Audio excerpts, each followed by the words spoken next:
2008 থেকে 2024 এই 15 বা 16 বছরে প্রায় 1900 গুমের অভিযোগ পেয়েছে বর্তমান অন্তর্বর্তীকালীন সরকার। এর মধ্যে বিশ্লেষণ করে দেখা গেছে প্রায় 350 জন মানুষ এখনও ফিরে আসেনি, তাদের হদিস মেলেনি। একমাত্র এই গুমের জড়িতরা ছাড়া কেউ জানে না তাদের কপালে কি ঘটেছে। আমরা খুঁজে বের করেছি এই মানুষদের পরিণতি কি হয়েছে, কোথায় হয়েছে। দর্শক, অনুসন্ধানের শুরুতে আপনাদের নিয়ে যেতে চাই 15 বছর আগে।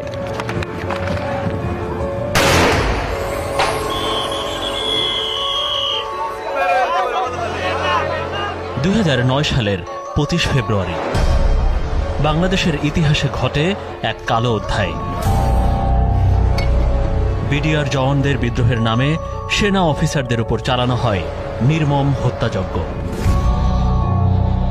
ওই ঘটনার সময় বাংলাদেশ রাইফেলস বা বিডিআর হাসপাতালের মেডিকেল টেকনিশিয়ান পদে চাকরি করতেন নজরুল ইসলাম, যিনি হত্যাকাণ্ডের সময় হাসপাতালে অবস্থান করছিলেন। ওই দিনই পিলখানা থেকে বের হয়ে যান তিনি। এরপর আর চাকরিতে যোগ দেননি নজরুল।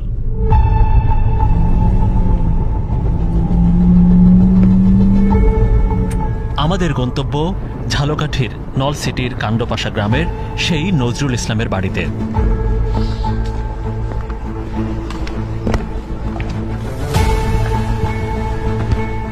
শুকনো মৌসুমেও কাদায় ভরে থাকা এমন মেঠো পথ ধরে প্রধান সড়ক থেকে বেশ ভেতরে নজরুলের বাড়ি। দেখা হলো নজরুলের স্ত্রী মুন্নি আক্তারের সাথে। মুন্নি জানান, বিডিআর অফিসারদের কিলিং মিশনের প্রত্যক্ষদর্শী হওয়ায় একটা ভয় কাজ করত নজরুলের মধ্যে, তাই তিনি আর চাকরিতে যোগ দেননি। আমরা হাজিরার জন্য বলছি যে তুমি হাজিরাও থাক, কিছু হইবে না, কোনো সমস্যা হইবে না, বা কিছু মেডিকেলে চাকরি করো। তার বোনে বলছে না আমি চাকরি করবো না, তোমরা ওই জায়গায় জানো, ওই জায়গায় নিয়ে মারি ফেলাইবে। তার ভয় লাগতো। নিজের গ্রামের বাড়িতে না ফিরে গোপালগঞ্জের একটি হাসপাতালে মেডিকেল টেকনিশিয়ান পদে চাকরি নেন নজরুল ইসলাম। 2010 সালের 15 মার্চ বিকেলে গোপালগঞ্জের কোটালীপাড়া এলাকা থেকে একটি মাইক্রোবাসে করে তুলে নেওয়া হয় নজরুলকে। এর বেশ কয়েক মাস পর বাগেরহাট এলাকায় নদীর মাঝে মৃত অবস্থায় পাওয়া যায় তাকে।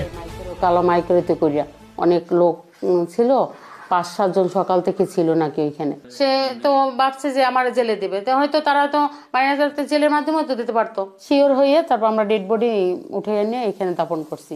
শত্রু আর তো ছিল না, নিতে পারো কারা, তারা তো ধরেন ওইখানে লোকেরা, সরকারি লোকেরাই নিয়ে গেছে। নজরুলের মরদেহ পরিবারে নিয়ে আসার প্রক্রিয়ায় ছিলেন তার চাচা হাবিবুর রহমান। জানান, নজরুল গুম হবার 1 বছর পর বাগেরহাটের রায়েন্দা এলাকায় বলেশ্বর নদীর পশ্চিম পাড়ে তার মরদেহ পাওয়া যায়। অজ্ঞাত হিসেবে বাগেরহাটে দাফনও করা হয়। পরে ডিএনএ টেস্টের পর এটা যে নজরুল তা নিশ্চিত হয়ে পরিবারের কাছে হস্তান্তর করে জেলা প্রশাসন। হাত বাঁধা মানে এইখান থেকে হাত এইভাবে, মানে সামনে থেকে প্যাঁচ দিয়ে পিছনে এরকম, মানে এখান থেকে 3 বার মনে করেন 3টে প্যাঁচ দিছে এবং তার ভিতর থেকে পেট ফাড়া, পেটটা চাকু দিয়ে ফাড়িয়া নদীতে ভাসাই দিয়েছে। নজরুলের মরদেহ পাবার পর একটি মামলা দায়ের করে পুলিশ নিজেই। আমরা যোগাযোগ করি সংশ্লিষ্ট থানা বাগেরহাটের শরণখোলায়। সংগ্রহ করি নজরুল ইসলামের মরদেহের সুরতহাল রিপোর্ট। সেখানকার বর্ণনায় কিছু শব্দে চোখ আটকে যায় আমাদের। মরদেহের 2 চোখ, 2 হাত, 2 পা দড়ি ও গামছা দিয়ে বাঁধা। শরীরের সাথে বাঁধা ছিল সিমেন্ট জমানো বস্তা, আর বুক ছিল পুরোটা চিরে ফেলা। কিন্তু ডুবিয়ে দেয়া সিমেন্টের সে বস্তা একটি চরে বেঁধে যাওয়ায় হত্যার কয়েকদিন পরেই মরদেহ ভেসে ওঠে। নজরুল ইসলামের এই যে নিখোঁজ হওয়া, গুম করা এবং পরে মরদেহ পাওয়া নিয়ে অনুসন্ধানে নামে আমরা। শুরুতেই ওই সময়কার কিছু পত্রিকার খবর আমাদের চোখে পড়ে। খুলনা থেকে প্রকাশিত দৈনিক পূর্বাঞ্চলের একটি খবরের পাশাপাশি জাতীয় দৈনিক আমার দেশ পত্রিকায় 2010 সালের 24 মে ছাপানো একটি খবর খুঁজে পায়, যেখানে উল্লেখ ছিল ওই সময় সুন্দরবন সংলগ্ন শরণখোলা রেঞ্জে বলেশ্বর নদীর মোহনায় 2-1টি মরদেহ ভেসে থাকার কথা। প্রতিটি মরদেহের সুরতহালের বর্ণনা এক: হাত পা চোখ বাঁধা, গায়ের সাথে বেঁধে দেয়া সিমেন্ট জমানো বস্তা। প্রশ্ন আসে, এরকম বীভৎস কাজ কে করতে পারে? এটা কি ব্যক্তিগত দ্বন্দ্ব নাকি অন্য কিছু?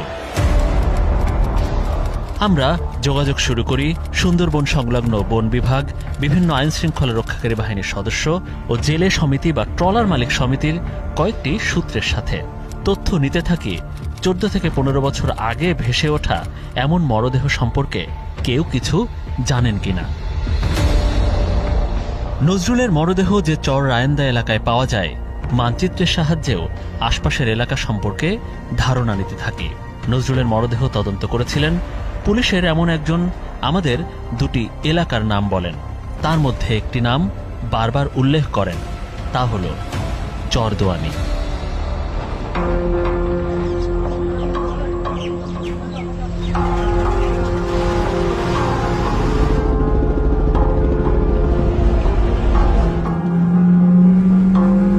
বরগুনার সেই উপকূল এলাকা চরদোয়ানির পথে স্টার নিউজ।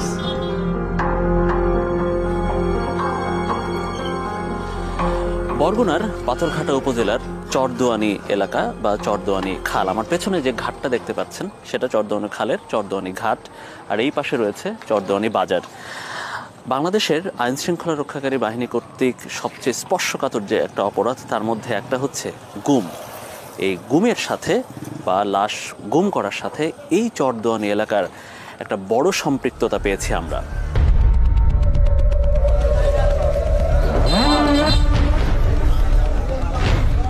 চরদোয়ানি বাজারে আমরা বেশ কয়েকজনের সাথে কথা বলি। শুরুতে অবশ্য কেউ মুখ খুলতে চাননি। আমরা কিছু সময় অপেক্ষা করি। বাজারের পূর্ব পাশে একটি বড় বরফ কল, তার পাশেই ট্রলার ঘাট। ঘাটের পাশেই প্রায় 20 বছর ধরে মুদি দোকান চালান মোহাম্মদ রিয়াজ। আসসালামু আলাইকুম। তার কাছে প্রশ্ন ছিল, এই এলাকায় কখনো অস্বাভাবিক কিছু হতে দেখেছেন কিনা। এখানে আসছে বলতো যে আজকের রাত 9টা বাজলে বাতি নিবেই চলে যাবা, বাতি জ্বালবে না। রাত 9টা বাজলে দোকান বন্ধ করে ফেলা। অন্য সিভিলের লোক এসে বলতো। কি নাম তাদের? তা তো চিনবো না। সকালবেলা দোকান খুলতাম, দেখতাম যে 9টার দিক দিয়ে 10টার দিক দিয়ে লাশ লই আইছি।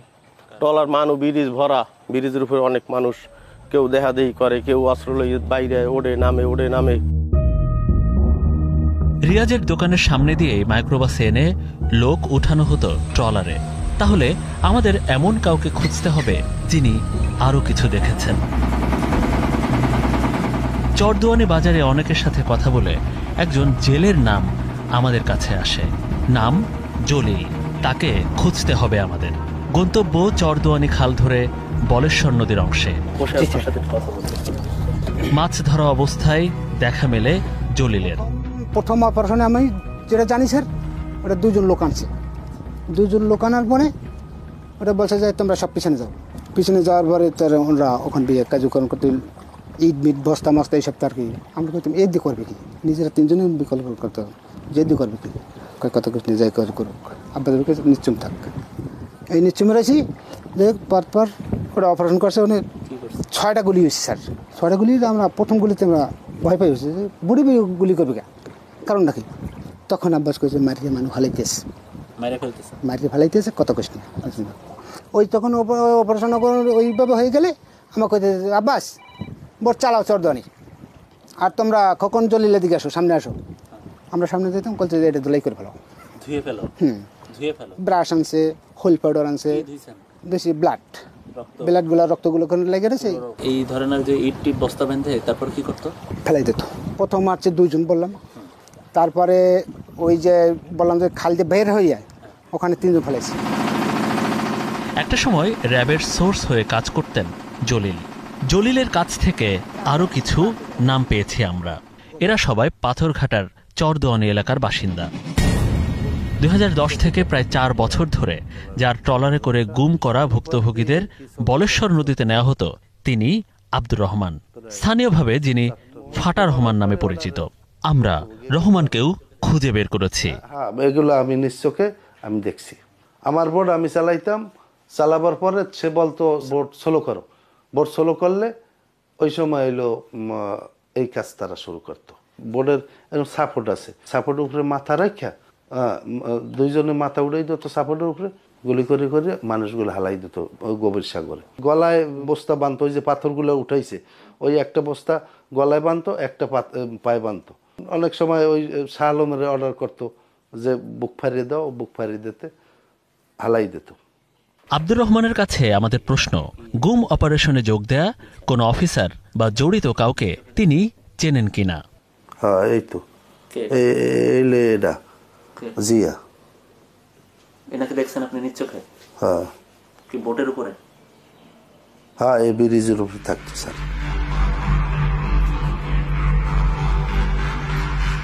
চরদোয়ানি এলাকায় অনুসন্ধান করতে করতে আমরা খোঁজ পাই এমন একজনের, যিনি নিজেই মৃত্যুর কোল থেকে ফিরে এসেছেন।